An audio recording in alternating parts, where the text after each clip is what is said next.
Okay, so let's continue our reproductive lecture with the female reproductive development. So ovulation is the process whereby an egg is ejected from the ovary.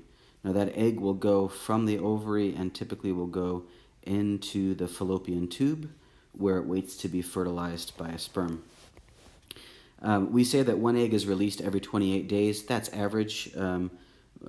Most women will be somewhere between 21 and 35 days on their cycle, but the average is about 28 days. And so what's going to happen is you're going to have these primary follicles, which are kind of always standing by. And one of them, well, several of them, to start with, several of them will start to develop into the next phase and the next phase. But eventually, one will become dominant. And there's only one dominant follicle per cycle, and that's for both of the ovaries, and the ovaries tend to take turns, alternate months of which one produces the dominant follicle. Once one of the follicles becomes dominant, the other follicles will kind of shrink and regress back into small follicles. The ruptured follicle then becomes the corpus luteum, which we mentioned before. So the egg, or what we call the oocyte, will then go up into the fallopian tubes, where it will wait for a sperm. But the actual ruptured follicle here turns into the corpus luteum. And that's important because the corpus luteum produces progesterone, particularly, some estrogen as well, but primarily progesterone, which is important for maintaining the lining of the uterus. We call that lining of the uterus the endometrium. And the endometrium needs to remain thick, not only thick, but has to even change its structure a little bit to accommodate a new embryo that we'll want to implant. So this corpus luteum is really important in the very early stages of implantation of the embryo. Eventually, the placenta will take over production of progesterone, but for the first several weeks, the corpus luteum maintains that endometrium nice and thick. This is regulated, this whole cycle of follicles becoming a dominant follicle, followed by rupturing the follicle, ovulation, and maintenance of the corpus luteum. All of those steps are regulated by the gonadotropins that we talked about before, and the hormones that those gonadotropins cause the production of. So we talk about the menstrual cycle. Menstrual really just refers to the bleeding that occurs that women have once a month. Again, typically a 28-day cycle, but every woman's a little bit different. That 28 days just an average. There's really two purposes to the menstrual cycle, two physiological purposes. The first is ovulation, which we've kind of talked about. That's not only producing a follicle, but releasing an egg from the follicle so that that egg can be fertilized by a sperm. It's really all in preparation for pregnancy. The second purpose is to keep a thick and secretory endometrium that's available for implantation. In order for the embryo to survive, it's going to have to burrow itself into a thick endometrium and then start to produce the placenta, which we'll see in a minute. So if the endometrium does not remain thick and does not become secretory, secretory just means some of the tissue in the endometrium changes to make it easier for the embryo to implant.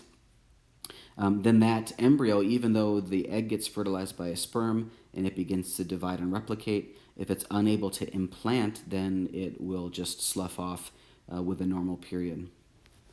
So of course, if there is no embryo, which is most of the cycles that women experience, then there's no implantation and there's no placenta that forms, and the corpus luteum will just involute, will regress, will kind of disappear, and the whole process will start over again. When the corpus luteum dies, so to speak, that causes a drop in the production of progesterone, which then causes the endometrial lining to slough off, and that's where menstrual bleeding comes from. So then you get back down to a thinner endometrium, and the cycle starts all over again. Now we can talk about the menstrual cycle in terms of the follicles that are being produced and ovulation that occurs. So we can talk about the menstrual cycle in terms of the ovary or the ovarian cycle. And we can also talk about menstruation and the menstrual cycle in terms of what's happening in the uterus, what's happening to the endometrium, or what we would call the uterine cycle. So we're going to look at each of those, how they relate to each other, and how they relate to the hormones that are being produced. So we'll see here on this slide. This is one of those slides like we had the Wiggers diagram in the cardiovascular system, if you remember. That kind of puts everything together on one slide so that you can understand it. This is a super important slide. You'll want to make sure that you understand it, memorize it, know what's happening at each phase, be able to coordinate what's going on in the ovarian cycle with what's going on in the uterine cycle, and how the different hormone levels are contributing to that. So what we're going to do to start is we're going to look at the ovarian cycle and how it relates to the hormones that are being produced, and then we'll come back and we'll talk about the uterine cycle and what's happening to the endometrium at the same time. But I want to show you this whole picture just to give you an idea of how they all relate together. So when we talk about the ovarian cycle, we talk about three phases: the follicular phase, ovulation, and the luteal phase. And when we get to the endometrium, we're going to talk about three phases there: menses, the proliferative phase, and the secretory phase. And you can see that they don't exactly overlap, but they have some areas where you can see what's happening in both of those cycles. So let's go ahead and zoom in on what's going on in ovulation. So this is what's going on in the ovary, the production of a follicle and the release of the egg. So if we follow from the beginning, let's talk about, remember we had primary follicles, secondary follicles, then tertiary follicles, and they become a dominant follicle. So what's happening at this part, we'll call this the beginning of the cycle. And these are the gonadotropins, right? So this is what's coming from the pituitary. These hormones here are the ones that are coming really from the ovary itself. And of course, the ones from the pituitary are going to affect the ones that are being produced by the ovary. And then there will be a negative feedback from those hormones back to, not the pituitary as much as back to the hypothalamus. So they'll go back to the hypothalamus and turn off the production of GnRH, or gonadotropin releasing hormone. Okay, so let's look at what happens from the beginning of the cycle. And you're starting to build a follicle that will eventually lead to ovulation. So you'll notice that ovulation happens about midway in the cycle. So before that, the ovary is just preparing a dominant follicle. And that is really under the direction of FSH. You can see here is really the dominant gonadotropin that's being released. There is a little bit of LH being produced as well. We'll see down on the ovarian side, there is a bit of estrogen. That's really the kind of primary hormone during what we call the follicular phase here, where we're trying to produce follicles. So estrogen is really the primary hormone at that time. FSH is the primary gonadotropin at that time. And we can see that as the body gets ready for ovulation, the estrogen levels climb, and that's going to be important because it's actually this high level of estrogen that leads to what we call this LH surge. Notice in the follicular phase, the LH, which is the pink line here, has remained pretty low. But as the estrogen levels continue to climb, it's going to eventually cause a sudden spike in luteinizing hormone here. And that's going to be called the LH surge.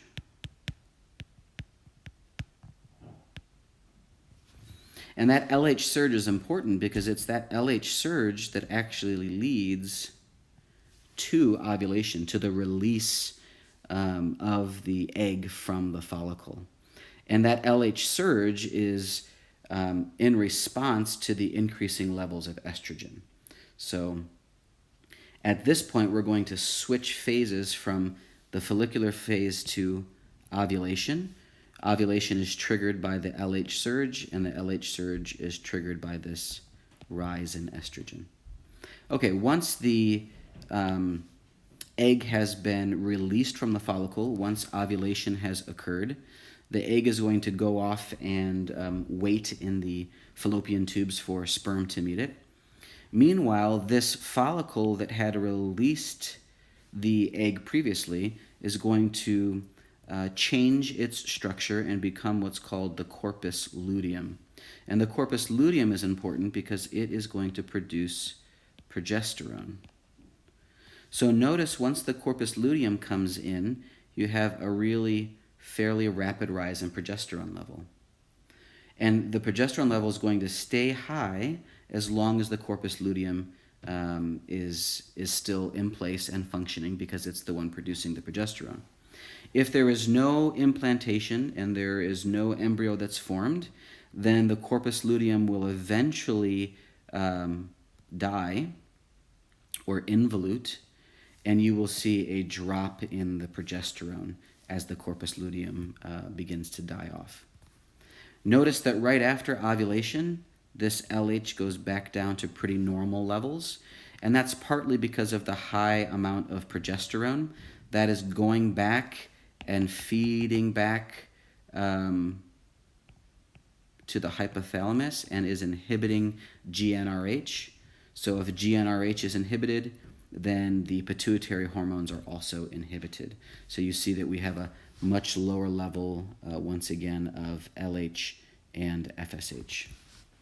So if there's no embryo, no implantation, no pregnancy, then we see that what happens down here is we have a change in the relative amounts of FSH and LH, and that becomes the signal to begin forming a follicle all over again over here. So we start the cycle once again.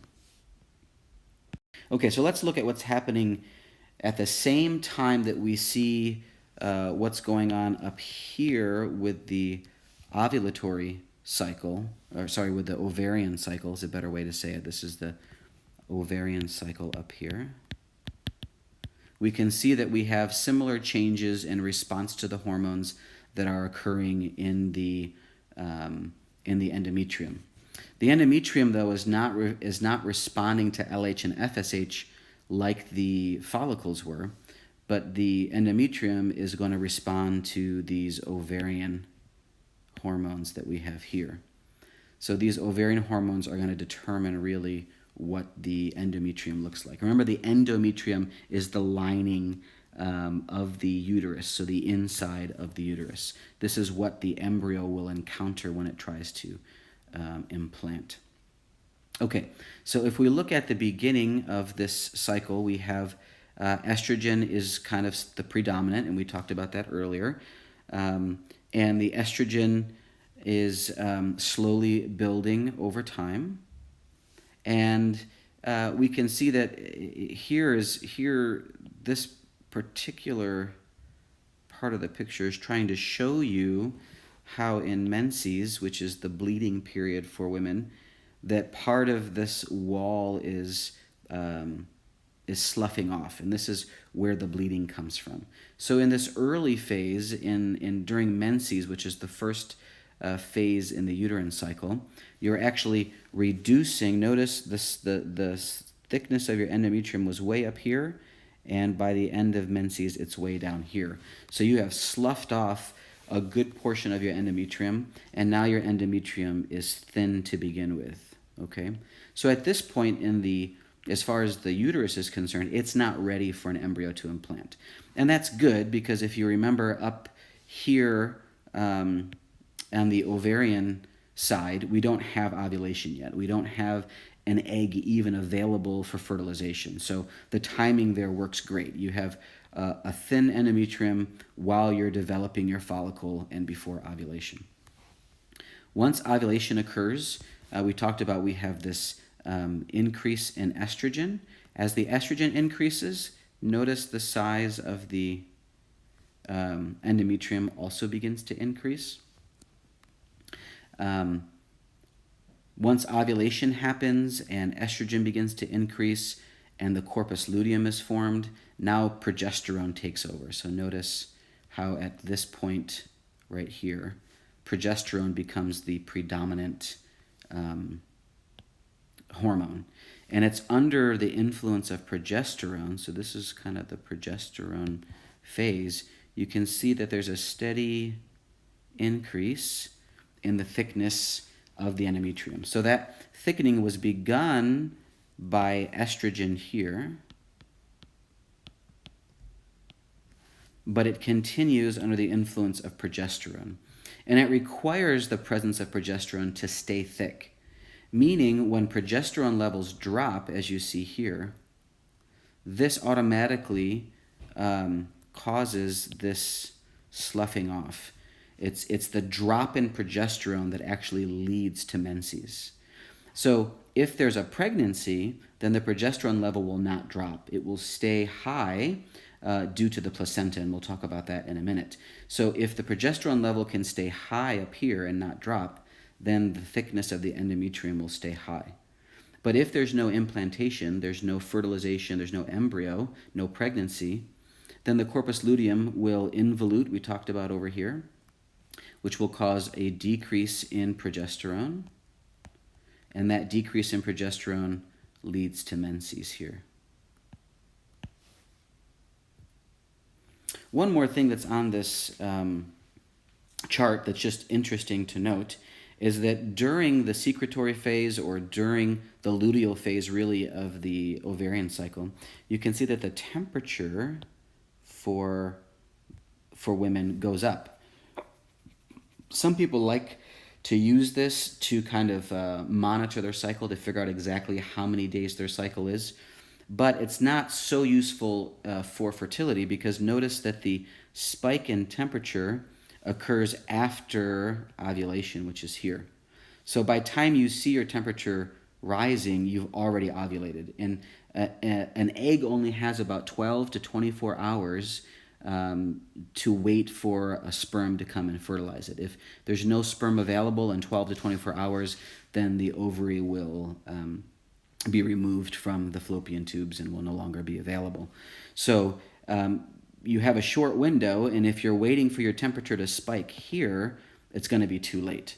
But what women can do is they can measure their temperature, take their temperature for, let's say, 3 months in a row, and they can figure out that their temperature always spikes on day 14 of their cycle. So that means day 13 is when they ovulate, and then they can kind of adjust their fertility schedule to try and get pregnant on the 13th of the month. So it can be useful.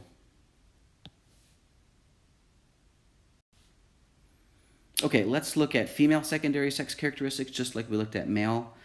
Those are going to be formed primarily by estrogen here. Estrogen is going to cause breast development, and the female pattern body, which we say is more pear-shaped, because women tend to have bigger hips than men do, and that has to do with the fat distribution in their body. That's all controlled by estrogen.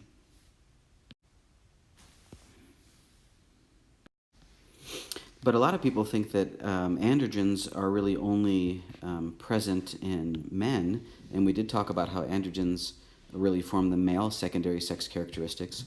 But androgens are also important in females, and they produce secondary sex characteristics like pubic hair, and they also give women libido or increased sex drive as well. So women are not just affected by estrogen, but they're also affected by androgens like testosterone. Okay, I wanted to spend some time looking at pregnancy as well, and looking at the steps involved in fertilization, implantation, Placentation is just the formation of the placenta, why that's important. And then parturition, which is really just delivery of the baby. So we're going to go through and look at each of these steps in the next slides. So we'll start with fertilization.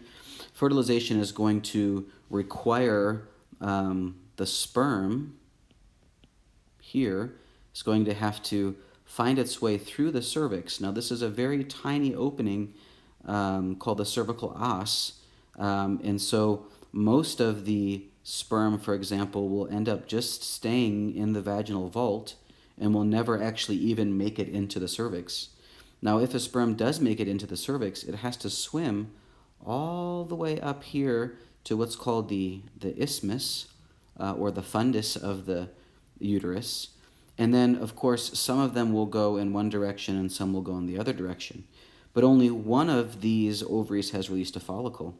So all of the sperm that have gone in this direction, of course, they're not going to be able to find an egg to fertilize. So it's only very few sperm that actually make it down the proper fallopian tube in order to meet an egg that has been released and to fertilize.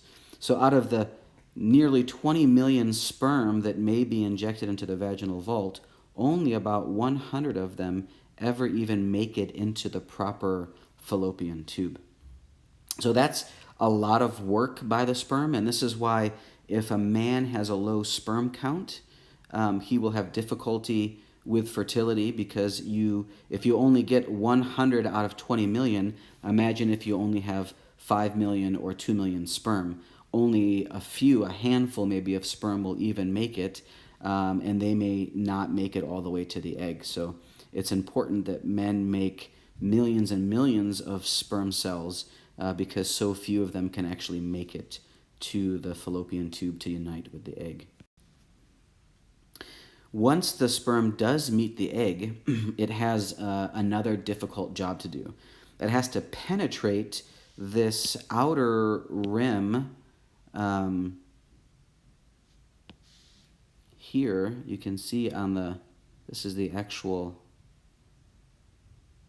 microscopic picture. You see that outside of the egg is this coating called the corona radiata, and that corona radiata has to be penetrated in order for the sperm to get inside and unite with the egg. So let's say this little guy is trying to get in. He wants to get there, but he's got to get through all of this before he can make it in. So if we skip down to the bottom picture, we can kind of see it in more of a schematic form. And you can see that multiple sperm are, in a sense, attacking the egg at the same time.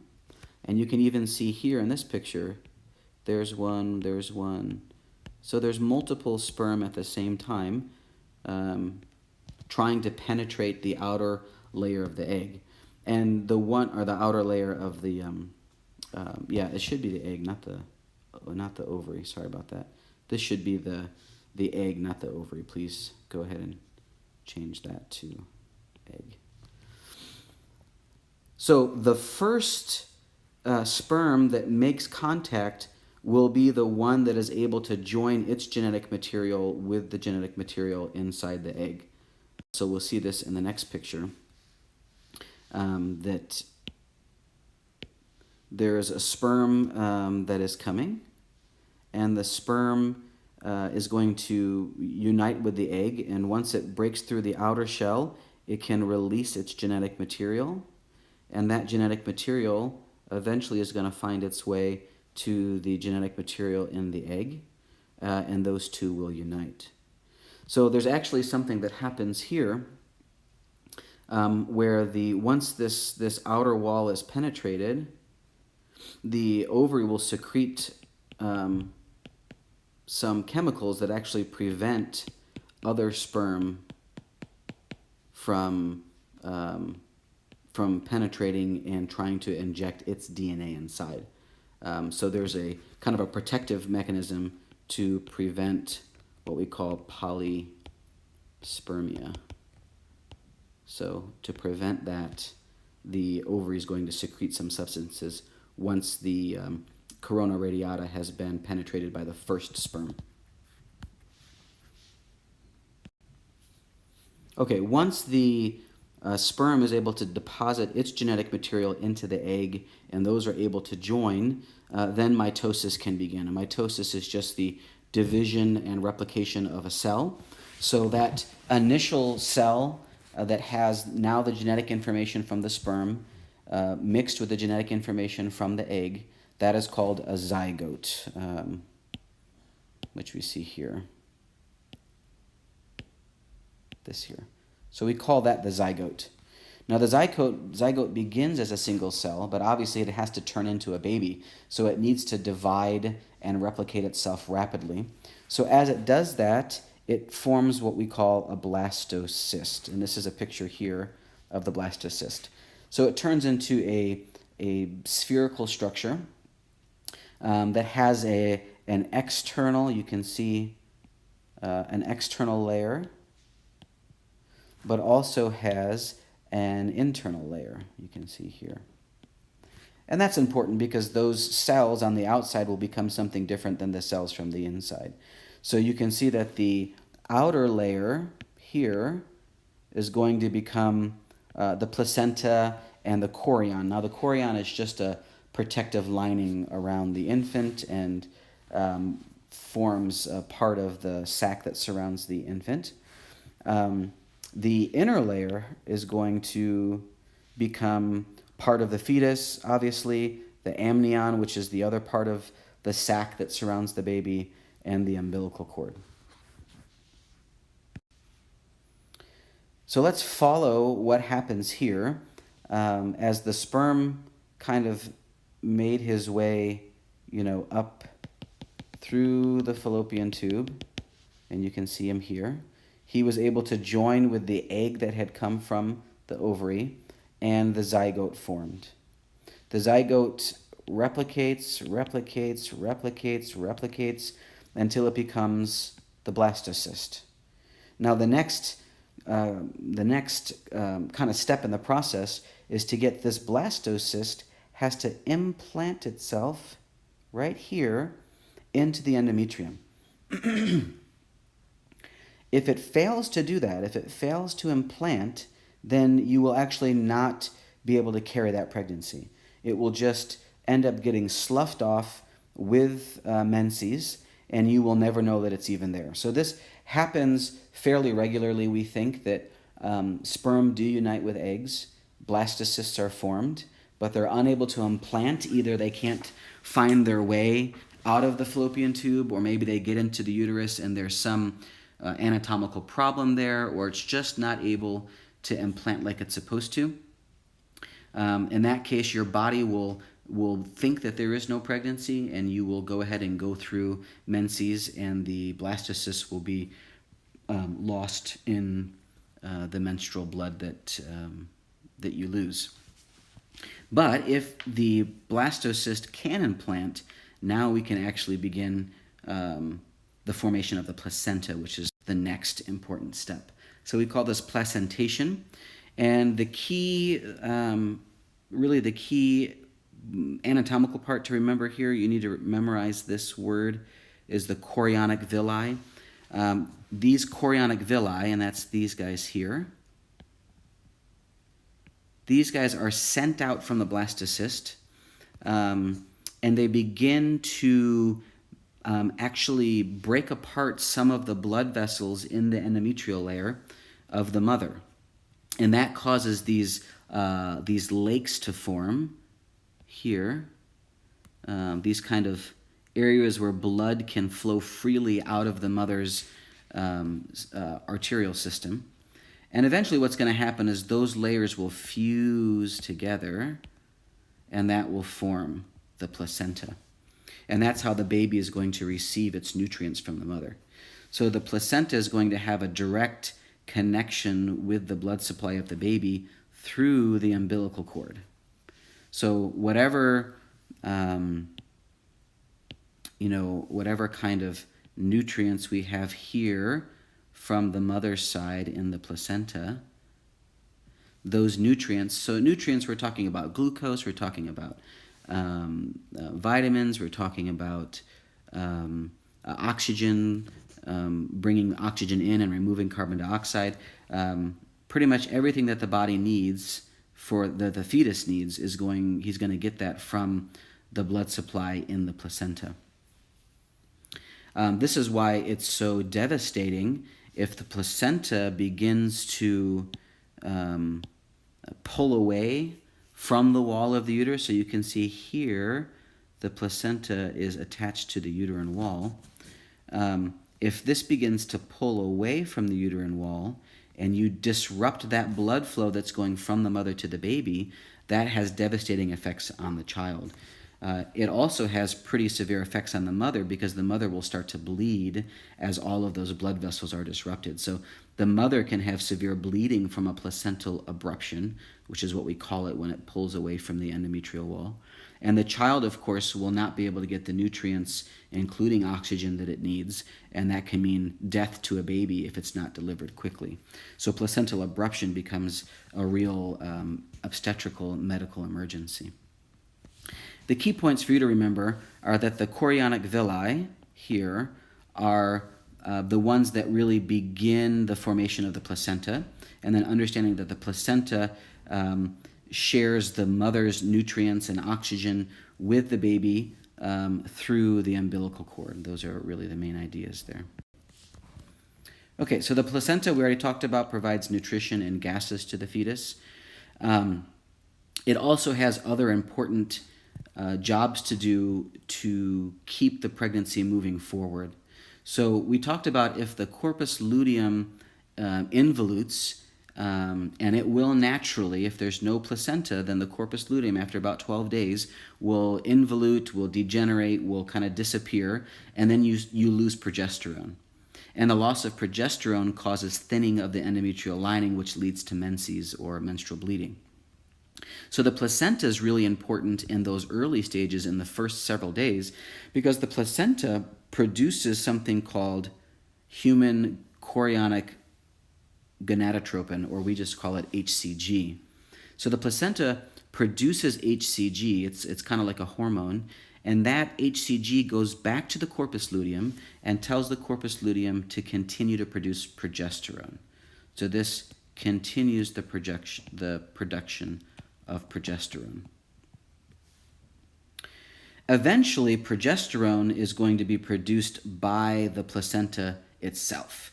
So eventually you will not need the corpus luteum anymore because the placenta will begin producing its own progesterone. This happens at about 7 weeks. But what's interesting about HCG for us is that we use that as our pregnancy test. So if you go to Walgreens and you pick up an instant pregnancy test that you put urine on, all it's doing is checking for the presence of HCG in the urine. And that really happens nowadays. They have really good tests. About 3 to 4 weeks into your pregnancy, you should be able to get a positive urine pregnancy test. But it's really looking for the presence of HCG. We have blood tests as well that can look for the presence of HCG, and they're just a little bit more sensitive. But these days, the urine tests are also pretty sensitive. Okay, so once the fertilization happens, the zygote forms, the blastocyst forms, it implants into the endometrium. At that point, we tend to call it an embryo. Then the embryo will develop into the fetus, and the fetus will continue to grow until it's ready to be delivered. Delivery is called parturition. We don't use that full word very much, but we do use the word partum. So we will talk about people who are, for example, postpartum. So a woman who is postpartum, and you can see how that comes from the word parturition. That means they just had a baby. Or the intrapartum, that means they're right in the middle of delivering a baby. So you'll see this word partum quite a bit, but it comes from the word parturition. So it's actually not very clear what triggers delivery. There have been some theories proposed about different levels of hormones that are released, but none of them seem to be consistently proven in all deliveries. So we're still kind of looking for the reason why what is the timing behind delivery? Why do some women go into labor at 38 weeks and some 39 weeks and some 40 weeks and some 41 weeks? What's the trigger? And it's not clear at this point. What we do know is that in the days and really weeks even before delivery, your body starts preparing both the uterus, the cervix, and the pelvis in order for the baby to be able to pass out of the uterus, out of the vagina, and into the world. So it does that by ripening the cervix, and ripening just means softening and shortening the cervix, because the baby is going to have to go through that cervix, which, before pregnancy, especially if it's your first baby, that cervical opening is probably less than 1 centimeter, and you've got to somehow fit a baby through that. So in order to get ready for that, there are some hormones that are released that begin to soften that cervix to make it more easily stretchable so that it doesn't tear as the baby comes through, and also begin to shorten it so that it makes it easier for the baby to pass. The other thing that's necessary for the baby to pass out of the abdomen where the uterus is and out of the vagina is it has to pass through the pelvis. And the pelvis is basically a bony cage. And in order to make that bony cage a little bit more flexible, a little bit more willing to open up as the baby passes through, the pelvic ligaments also relax, and that's also under hormonal control.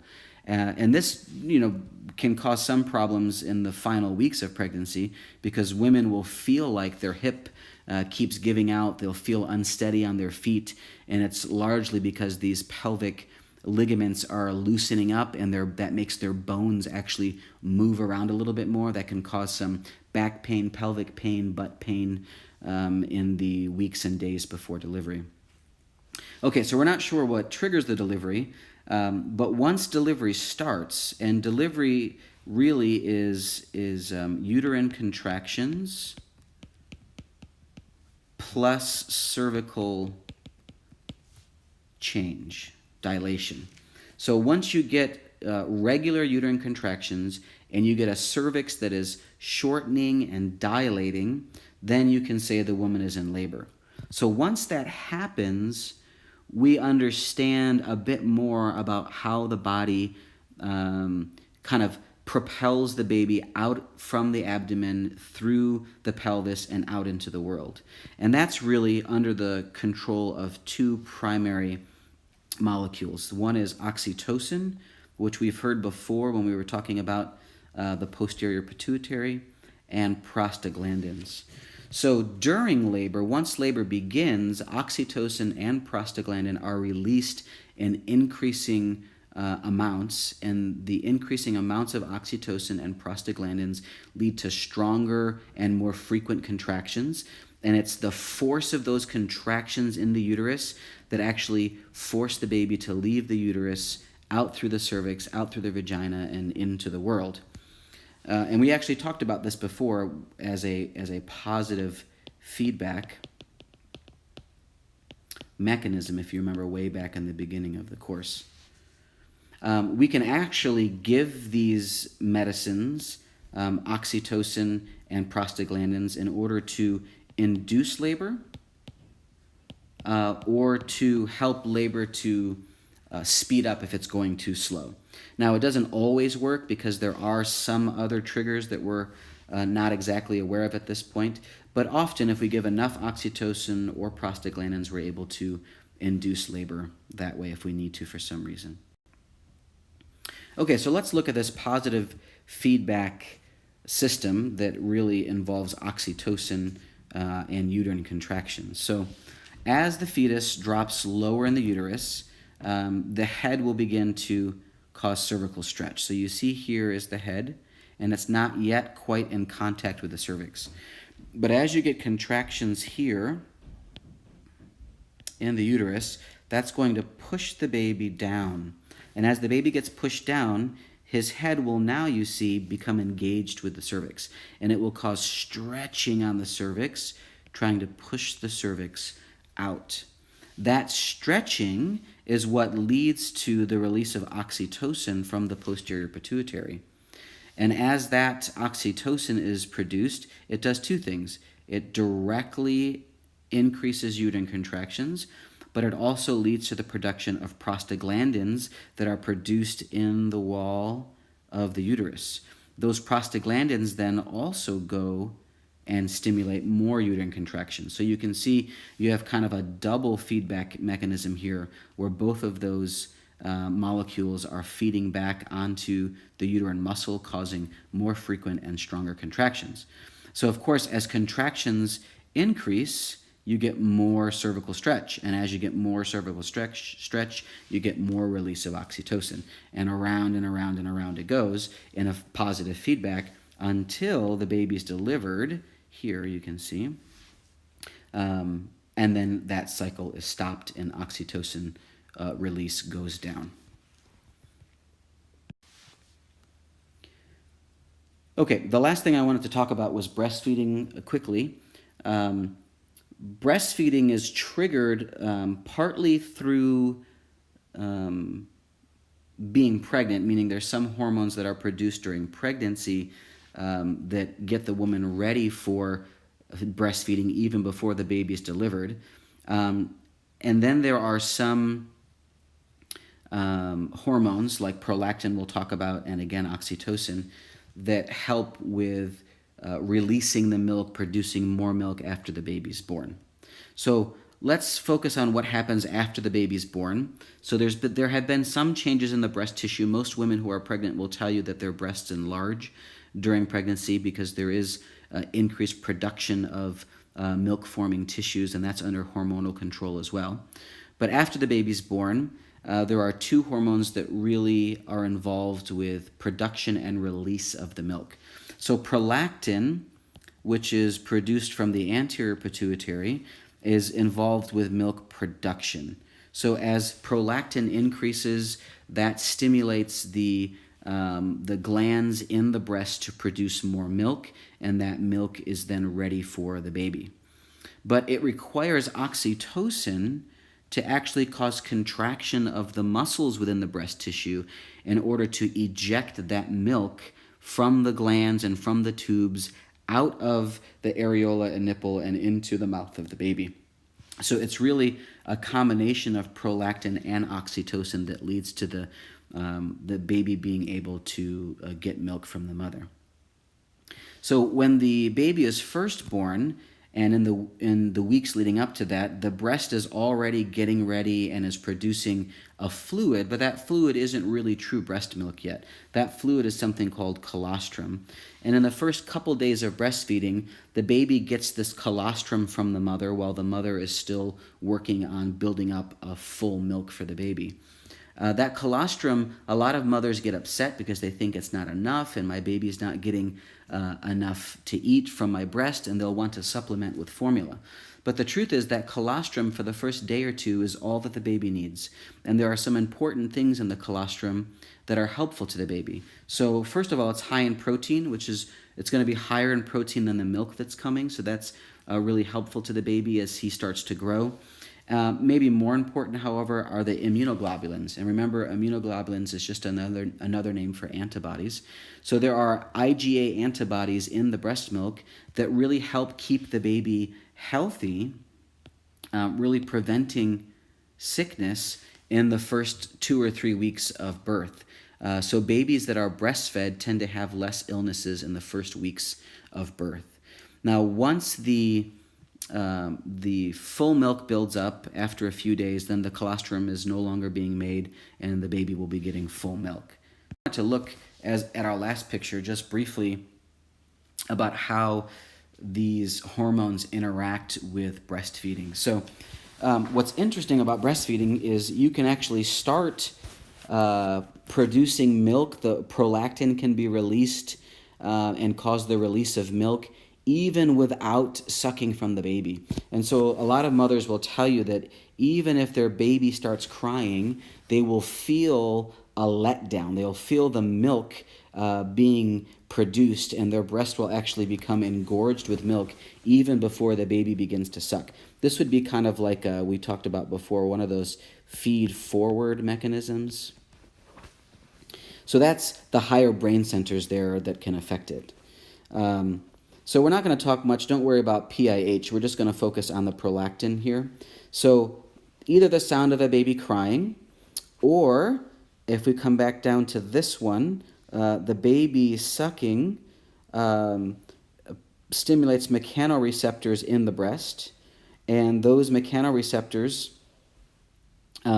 will then kind of feed back to the brain and will stimulate the brain to produce more prolactin. And that prolactin will then cause milk to be secreted, and it will also cause the brain to produce more oxytocin, and that oxytocin will eject the milk from the breast into the baby's mouth. So this is what's important. If you want a woman to produce more breast milk, the way that you do it is by doing more sucking. So the more the baby sucks, the more the brain is stimulated to produce prolactin. And the more prolactin that's made, the more milk that's produced.